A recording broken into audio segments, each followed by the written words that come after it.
Ciarán. Well, gurf míle mágad don chuire agus is áchas lom bheithin seo. I mean, I did hear him say he's an engineer, but there. So we'll talk to Philip about that later. I suppose I want to talk about two things. First of all, pick up on this sense of place. Philip is right. So I was one of those kids who grew up. The family is Kerry, and nothing else. Gael Gorey, went to school in Closhtawaira. But of course, who do you support in the All Ireland in the 80s? Is it Dublin or Kerry? And it really was a question. Some of the cousins went one way and some went the other, and we're not sure if we're speaking to them yet. And then there's a kind of, I was a young engineer, went over to the northeast of England, and I was definitely Irish in Britain at that stage, and 34 years later I'm kind of British and I'm Irish. But I was never more European than when I was in Washington, and we kind of ganged together, meeting sort of people from Slovenia and Bulgaria and Romania, wherever it was. So one of these kind of citizens of the world type people, and I think this kind of sense of place and this identity is something which is deeply, deeply important for the world that we're in at the moment. And if you'll forgive me for talking a little bit about that, sort of being Irish in Britain, through the 80s, sort of it was before the Good Friday Agreement. You're wondering about what people think of you, and of course there was none of this collective accountability that sometimes sort of people feel or have thrown at them. Now, nobody ever said, well, all of you over there did this. Well, we didn't, and that was recognised. And I worry sometimes that in the way people are handling conflict and disagreement at the moment, there's much more of this kind of generic attribution going on. So it was easier to be Irish in Britain at that time than it might be to be from a particular community in, let's say, the United States or here or in the UK these days. So this thing about identity is very, very important. But one of the advantages of that position, of course, is, from all of those, you look back at Ireland and you just observe what's going on. The sort of the maybe over-exuberance of the Celtic tiger. You admire many of the decisions made around the recovery. There were bad ways to do it and there were good ways to do it, and it feels like Ireland, certainly looked from outside, that Ireland handled, the crash, relatively intelligently. Then you look at the social changes. It's inconceivable for me, growing up in the sort of 70s and early 80s in Ireland and looking back and seeing the social change that's taken place here. You're puzzled. You're wondering how it happened, but you really, really do admire it. And then the kind of you meet the Irish soft power around the world. I was in Kazakhstan last week, and we were holding a conference of people in the creative industries from across, Kazakhstan, Kyrgyzstan, Uzbekistan. And one of the examples people were talking about was Irish soft power, and the sort of, partly from the arts and literature, but partly from, the Irish pub in Almaty. And that kind of presence, no matter where you go, I think is part of this edge that Philip was talking about. But what I really want to talk about is something maybe bigger, and I don't really mean Brexit, but let's start there. Brexit is a consequence of something. The one thing it isn't is about the Lisbon Treaty. It's a consequence of other things, and we need to understand those other things if we want to understand where the world is going at the moment. So when the referendum happened, one of the things we did as the British Council was we had surveyed 20,000 young people across the G20 countries 3 months before the referendum, and we did it again after the referendum. So a little bit of forward thinking that things may or may not go the way that some of us voted. And what it said, when you, and we've repeated this to check the results earlier this year, what it said was that outside the European Union, kind of people didn't notice. Lisbon Treaty, Brexit, don't understand it, long way away, doesn't change my opinion of what's going on in the world.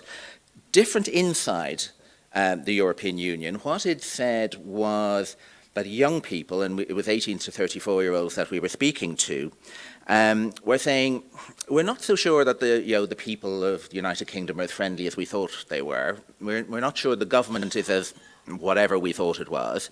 But the attributes, what we think Britain is, fundamentally has not shifted.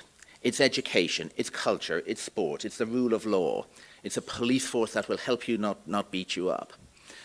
And that was really helpful for us because it bounded the problem. We were kind of saying, there's a lot of thought going into Britain's place in the world, post-Brexit at the moment. But for us, in our organisation, it says we kind of know what the problem isn't. And therefore, let's begin to work on the relatively sort of defined issues that we feel, because actually they're bigger than Brexit. And if you'll forgive me talking about those for a moment, you probably don't know, we were set up in 1940, and there was definitely something bigger than Brexit going on in 1940. And we were set up to foster the interchange of knowledge, ideas, and discoveries. And the reason to do that was to create a basis of friendship, of knowledge, of understanding between people. So the civil servants who kind of floated us out of government and set us up as what's now the UK's largest charity, what they were thinking was, look, we really need people to understand each other, because if they don't, then worse things will happen. And and when the war ends, and they were thinking that far ahead at the time, amazingly, they were saying we want to be able to rebuild very quickly. So it's why things like the Edinburgh Festival appeared, which we were involved in setting up. It was about getting people back together again. So for those of you who are academics and have sat through Theory of International Relations class, people talk about realists as a theory of international relations. At the end of the day, you need a big economy and a big army because you can't trust the neighbours and you have to be able to hit them over the head with a big stick. Then you've got the institutionalists who say, pool sovereignty. Let's work together, rules-based international system. A lot of that thinking, the Bretton Woods institutions, the United Nations, European Union, they're all part of that idea. If we work together and collaborate with each other, then misunderstandings and bad things are less likely to happen, and we're more likely to seize opportunities. And then there are the constructivists who say, if you really want to change society, it's about culture, it's about who we are. And who we are is what we experience.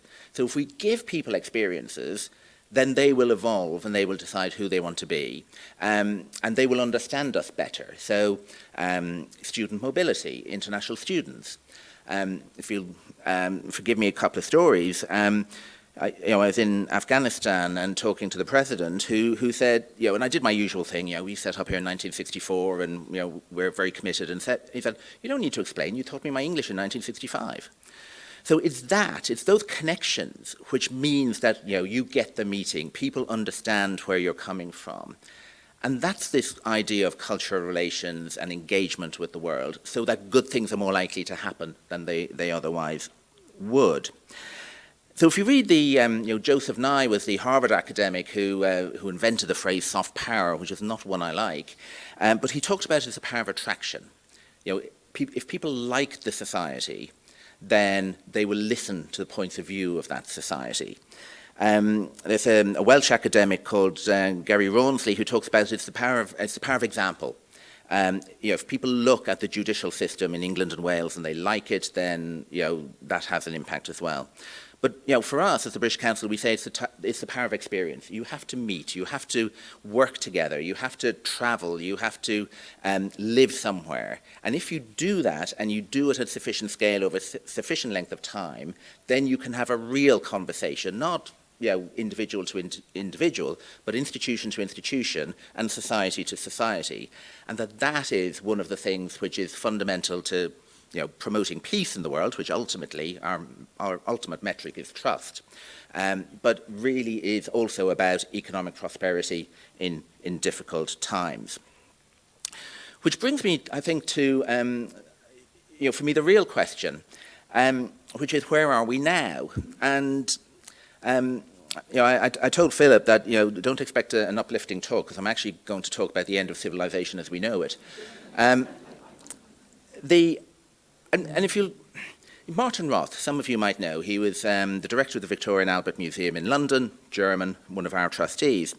And just about 2 years ago, we were having conversation, and what Martin said was, look, I'm not saying it's the 1930s, but in the 1930s there was a room of people like us, and they didn't think it was the 1930s. They're not going to elect him. The institutions are just too strong. We're a democracy now. We've lived through the war. We're never going to allow that to happen again. And he said, look, 1 in 1,000 chance, 1 in 10,000 chance, but we cannot be the leaders who said there was something going on and we did nothing. So what are we going to do? And then, we were trying to decide, calibrate how worried we were, and some of you might remember the Enemies of the People headline that one of the London newspapers did, and for me that was appalling. So if I needed to be convinced, that did it. But then I was at a dinner with General Petraeus, and we were talking about values. He was talking about values. And afterwards I kind of sidled up to him and said, well, what did you mean? And he said, the single biggest strategic issue we have is whether we hold our values together. Because if we hold our values together, we can deal with climate change. We can have a kind of a peaceful rise of China, and we don't have this kind of trap that people talk about, where when did an empire on the way up and an empire which was there, not have a war, in history. You were saying we can deal with all of that, but only if we hold our values together. And if we don't, we shouldn't be surprised at what the outcome is. And there was something ironic for me that former director of the VNA and former director of the CIA are kind of saying the same thing. So the question is, what do we do? And this is where it gets difficult, because we can do the hand-wringing and we can do the, so there's an erosion of values, it's not like it was in the old days. But what is that intervention which we as a group of leaders need to do to make the world better and safer and more prosperous for us all? Well, I think it's kind of what we're talking about here. It's about how do we engage, how do we share ideas from different countries, different disciplines, and how do we then work on the problems that really, really matter? The impact of technology. We'll be talking about that shortly, but if artificial intelligence and big data and a surveillance state kind of get together, how are you ever going to change that government? How is that going to work? What do we need to do? What do we need to do now to make sure that the right things are in place for us to deal with that?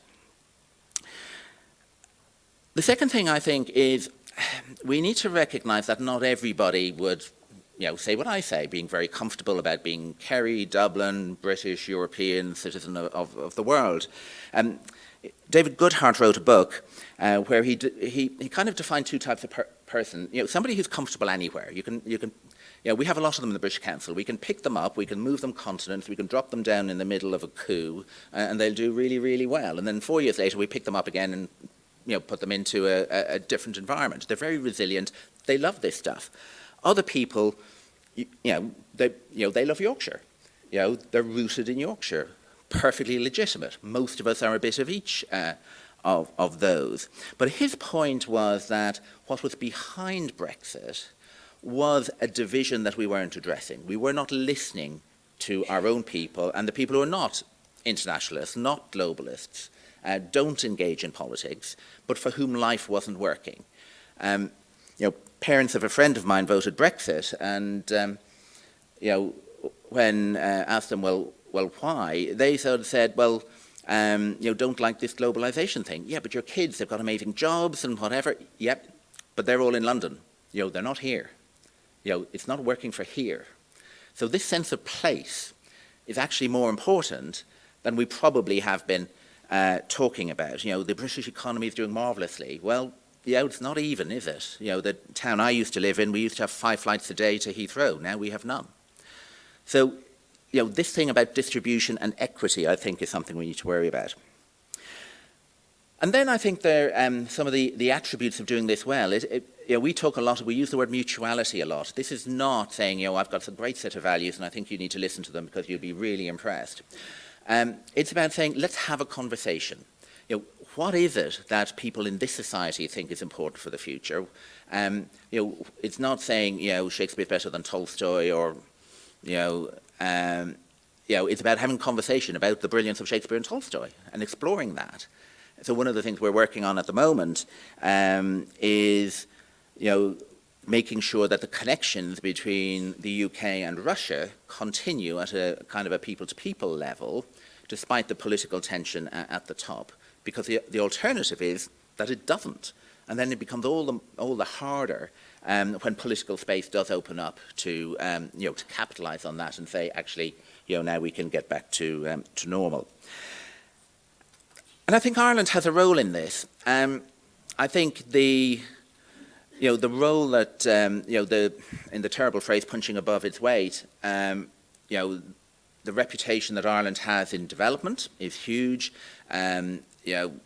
Intelligent, patient diplomacy, engaging in multilateral programs, being a committed member of UN peacekeeping, the literature, the culture, all of that is part of a set of assets, education, which people admire around the world. And how if one's looking for Ireland's edge in the world, is how to deploy, not in an instrumental way, as a couple of us were talking about earlier, but in a way which says, well, it's good for universities in Ireland to have connections with universities in wherever, make those connections, and good things will happen and will flow out of that, not only for the betterment of the institution, but the betterment of the country and the betterment of the world as well.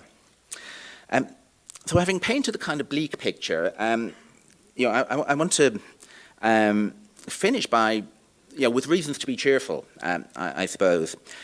We have run these surveys consistently over the last while, and we want to convene a conversation globally on what are the issues which are important to young people around the world now, what are the values that they think are important to address those issues. And there is remarkable consistency. The top three issues around the world that young people are worrying about: extremism, poverty, and the environment. And that is not exactly the same everywhere, but it's pretty consistent. They're almost always in the top five, and mostly they're kind of the top three.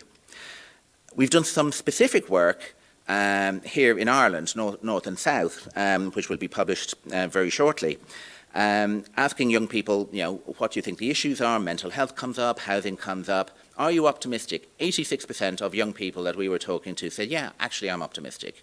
We've got issues, but I'm optimistic. So how do we capitalise on that? The other bit was saying, okay, what are the values that you think will be important in the future? The top one by a long way in almost every country was equality and diversity.